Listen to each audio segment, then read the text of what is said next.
આણંદ જિલ્લાના ઉમરેઠ તાલુકાના પાલેજ ગામમાં પાલેજ પોલીસ અને સ્થાનિક લોકોમાં વિવાદ। પાલેજ ગામ પાસે બની રહ્યો છે ઓવરબ્રિજની કામગીરી હાલ ચાલુ હોવાના કારણે આણંદ જિલ્લા કલેક્ટરનું જાહેરનામું।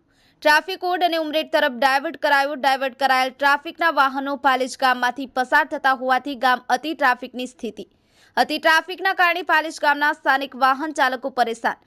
સ્થાનિકોનો આક્ષેપ પાલેજ પોલીસ કલેક્ટરના જાહેરનામાનો અમલવારી નથી કરાવતી અને પાલેજ ગામના વાહન ચાલકોને આડેધડ મેમો આપી લોકોને કનડગત। પાલેજ સ્થાનિક લોકો પોલીસ સ્ટેશને ઘસી આવ્યા। પાલેજ પોલીસ અને સ્થાનિક નાગરિક વચ્ચે વિવાદ થતા જિલ્લા એસઓજી એલસીબી પોલીસ પાલેજ પહોંચી પાલેજ ગામ સ્થાનિક આગેવાનો મામલો થાળે પાડ્યો। નીતિશ મેડા સાથે cameraman Vipul Bhoi, the mirror news, Ramesh સત્યની સાથે। હેલો નમસ્કાર, જય શ્રી કૃષ્ણ। હું છું તમારો પ્રિય ખજૂર ભાઈ। તમામ ગુજરાતીઓને કહીશ કે સરસ મજાનું ન્યૂઝ એવું કે દેવ મિરર ન્યૂઝને જોતા રહેજો। જય માતાજી, જય શ્રી કૃષ્ણ।